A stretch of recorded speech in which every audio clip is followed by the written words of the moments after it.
Hey guys, welcome back. I am Bree if you are new here. So today we are in my kitchen. I'm going to be making chicken soup today. I'm going to be canning this soup. So over on my Instagram, I show a lot of my different can stuff. You guys have been showing a lot of interest in it lately. So I figured I would take you guys along today. I am going to be pressure canning for my very first time. I have not done this yet. My pressure canner came toward the end of summer last year. By that point, everything I wanted to pressure can in my garden was pretty much finishing up at that point. So I didn't bring it out. I have been wanting to pressure can all winter, but honestly, I have not done it, mostly because it slightly scares me. I'm looking over here because my pressure canner is just over here eyeing me, but I haven't done it yet, mostly because it kind of scares me because it's just a different process than water bath canning. And again, I was slightly freaked out to water bath can for the very first time last year, but by the end of summer, I felt so comfortable with it. So I wanted to break out the pressure canner before the garden got in full mode and I didn't know what to do with it. So today is going to be a practice day. I've made plenty of soup. Again, you don't have to can this recipe. It's delicious just as is. So if you just want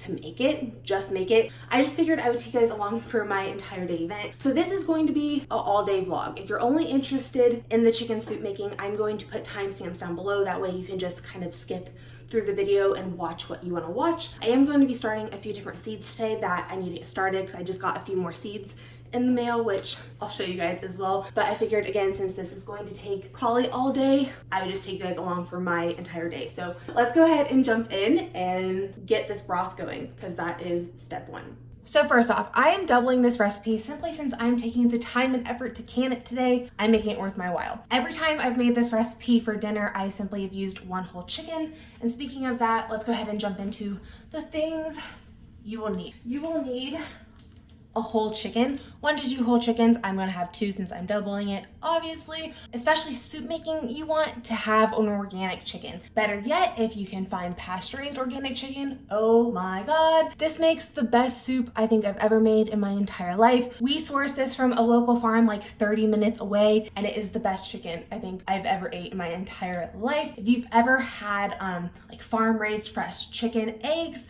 you have like that really nice buttery flavor. It's like the same thing with chicken. It's so crazy. But either way, I've made this recipe plenty of times with like basic whole organic chicken from the grocery store. And again, it makes the best broth of your life. So take the time and effort to do this step. You can make this recipe with just basic stock, box stock. I've also done that before, but this extra step is so worth it. You also want to have onion. I'm going to be using about 3.5 onions today. If you're only using 1 chicken, probably do about 1.5 to 2 onions, depending on the flavor you like. This is a really customizable recipe, guys. It's really not rocket science. You are making broth. I also am going to be throwing in a few ribs of celery I had left over from chopping up the celery that we will be using for our soup base. So yeah, that's pretty much it, minus filtered water, some salt and pepper, and some herbs. But that's it. So let's go ahead and throw this all in a pot. First off, add your chickens, add the celery, add your onions. A few other things I forgot to mention. Lots of garlic, pretty much just throw a good heaping amount in that. Add some fresh or dried thyme. I also like to add some red chili flakes. Don't worry, this does not make it hot. Some black peppercorns, not too many, just sprinkle a few in. And then some salt. And then we're just gonna fill enough water until the chickens are covered, which I need a little bit more. All right, so I'm gonna get the lid on. I am gonna put this up high. Once we get up to temp, I'm going to turn it back down to low, let it simmer for 2 hours. And during that time, we are going to start some seeds. And once that time frame is up, we'll be back. We gotta pull out the chicken and do a few other steps, so. Okay, so I'm in my seed starting room now, and before I jump over to seeds, there's a few things I have down here that I want to show you that I haven't shown you guys yet. If you follow me on Instagram, you probably have seen this first one. So my husband just surprised me with this. This is an Oya, and what this is a clay vessel. You fill this with water, you dig this into your garden bed, and what it does is this controls a 4x4 area and allows the plants to pretty much water themselves. Roots can actually grow towards this, and this is a porous material, so it allows them to drink as much as they need. It's supposed to allow for a healthier plant, and it's also supposed to save you like 70% in water. He got me 2 of these to fill one of my 8x4 garden beds, which I'm really excited about. So this is going to be a really fun experiment to share with you guys over the summer. Also, another thing I recently just got. So with my new seed starting setup, I wanted to get seed mats that fit the area. And oh my gosh, I don't know why I didn't think it would be this big, but my new mats just came in. I have it laying out to get flat, but you see how large the seed starting mat is. This is literally crazy. So this is a 4x2 seed starting mat. This will fill exactly 1 whole shelf. So this is really cool. I got this in a 2-pack for $30, which really isn't bad. I honestly don't know if I need 2 of them, but I can grow into it, which is great. So let me go ahead and jump into seeds I just got. So I forgot that I needed to order radishes, and then I also realized I had no cherry tomatoes, which I didn't grow cherry tomatoes last year. I grew them the year before that, and I missed not having them because I make this summer pasta that is so good and it uses cherry tomatoes. So I wanted to get my hands on radishes and cherry tomatoes, and then I ended up ordering just like obviously a few more other things. So I got another order from Baker Creek. And the one thing I really wanted to try that I'm going to be starting today is this pink celery. Like, how cool. So I did some research on this before buying it, and apparently it's supposed to be easier than European celery. That is the green celery that you and I are accustomed to. But apparently this one's easier to grow, and it's supposed to taste just as yummy. And hello, I've never had anything pink in my garden, so I'm really hyped about this. So I'm gonna be starting like 6 or 7 seedlings of this guy. I'm not gonna be starting a ton of it, but also I went ahead and got some broccoli. This variety is kind of like broccolini, which I absolutely love, so I wanted to get my hands on that because we love some broccolini here. So I got white hailstone radishes, which I've never ate a radish before, so that's gonna be a new one for me today. I got some more rainbow carrots, because I don't think you can have enough carrot seeds right now. I got another free package of kohlrabi, so that's cool. I think I'll be good on kohlrabi for years to come. So this is the cherry tomato that I ended up buying. It's the pink bumblebee. You can see it's like really pretty marbling of like red, pinks, and orange. So I thought that was like beautiful. Really excited to try that. And then last but not least, I got my hands on some more bush beans. Reason being, I am going to be doing mostly pull beans this year, but I like having bush bean seeds because once I pull something up, it's really easy just to throw in real fast. It's a really fast crop. These typically mature in about 50 days. We've already ate all through all the green bean stash I had for the year. The more the merrier. I also saved some seeds, so I'm really excited about that. So let's go ahead and start some of these pink celery seeds. So if you saw in my recent video of starting onions, I used my soil blocker, and I didn't really mention anything about this in that video. I love this thing. I am so obsessed with it, so I'm really excited I got it. So I'm gonna go ahead and get a few of these trade up here. So one reason I'm starting celery today is because you can start it 8 to 12 weeks out. My 12 weeks out was when I started onions, so this is about 2 weeks later. So now I'm at 10 weeks. It can take up to 15 to 20 days to sprout. These only need to be planted 1/8 of an inch deep, so this is a little bit deeper than that. So I'm just gonna sprinkle a little bit more soil. If for any reason your seeds were to get deeper than that, you have a chance of them not germinating correctly.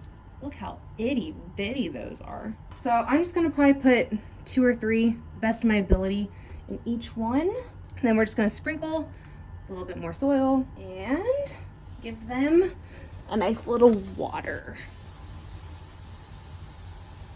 While we are down here, so here are the onions I planted 2 weeks ago. There were a few that did not come up that I reseeded yesterday, but for the most part, I had some really good germination.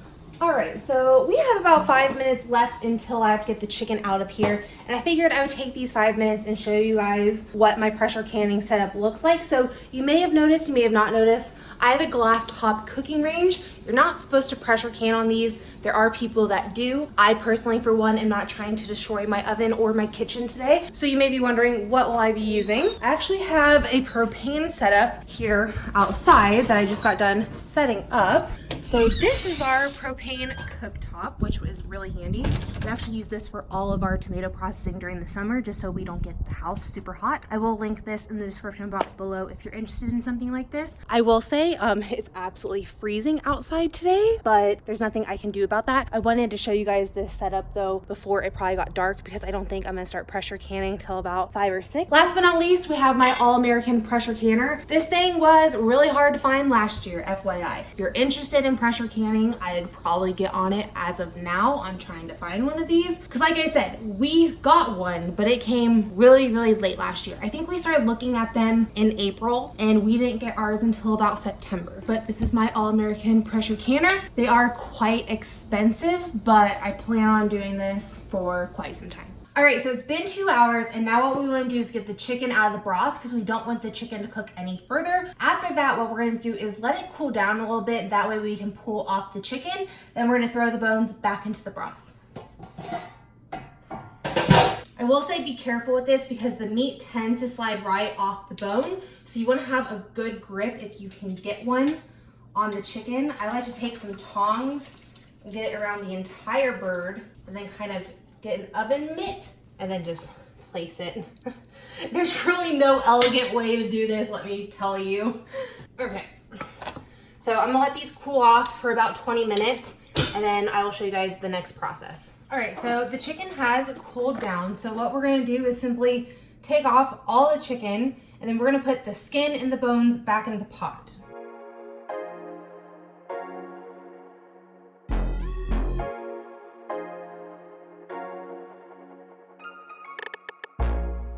All right, so I've done a few things since I last saw you guys. So one, I made a new reel for Instagram. If you don't follow me over there, definitely go do that. I've been posting like 3 or 4 of them a week. It's been really fun creating short form content. I didn't think I would enjoy it as much as I do, but I do. So definitely go follow me over there. As far as this process goes, I have strained the solids from the broth and now the broth is simply sitting in here. I also have my mason jars warming up in this one, and then I have pretty much everything else ready to go. So I've already pre-chopped all of my vegetables the other day when I got all of this. So I have 3 cups of celery, 3 cups of carrots, and also 2 cups of yellow onion. I have all of the shredded chicken right here, which equals out to be about 6 cups.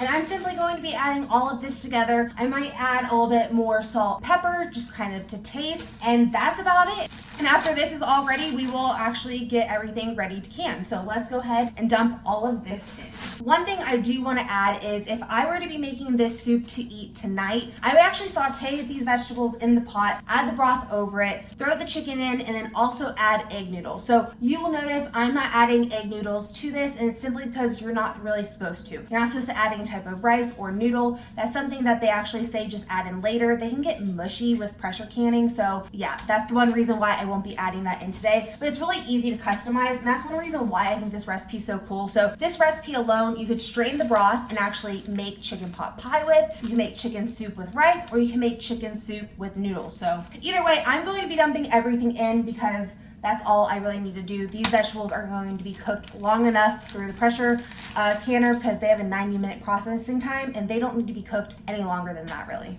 And this is what it is currently looking like.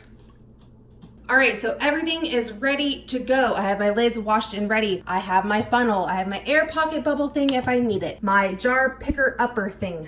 A ladle. I also have the soup ready to go. I did season it a little bit more with some thyme, salt, and pepper. My jars are ready to go. They're nice and ready and warm. I also have my pressure canner ready to go. I will fill it in here and then I'll take everything outside. So let's go ahead and fill some jars.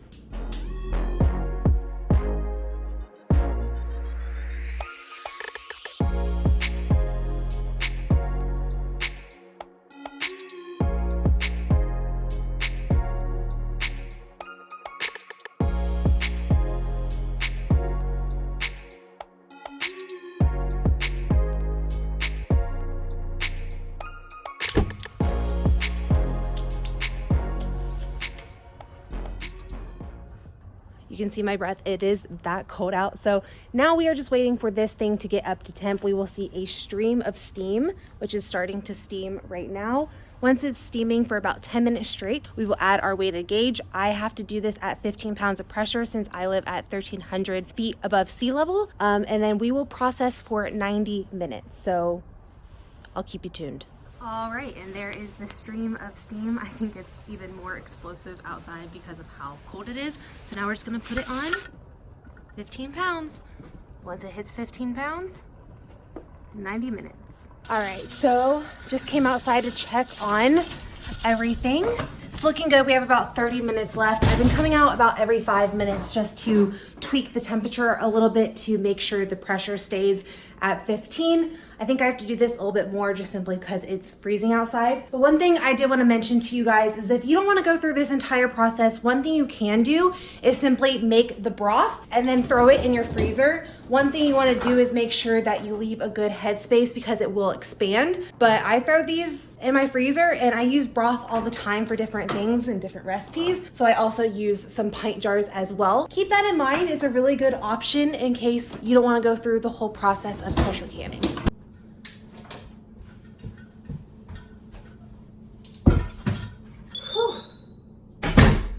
Okay, so it is 7:30. I started this at 11 a.m. this morning. So we are, what, 8.5 hours deep at this point, and we are officially done. Let's just hope everything turned out. Just gotta take off this lid. But first, I just made this so much harder on myself. I did all the dishes, and I need something I literally just put on the bottom. So I needed this little rack here. This is really nice. It helps to not heat up my countertops since I have wooden countertops. Okay.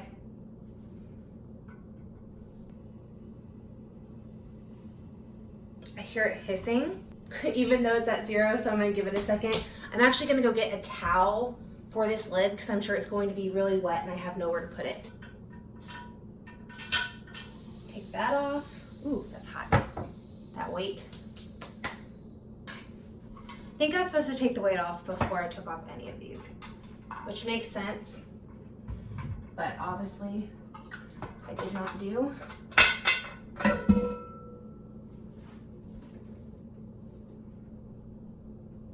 It smells good. I definitely have some hard water, and you can see that kind of on the jar there, but whew.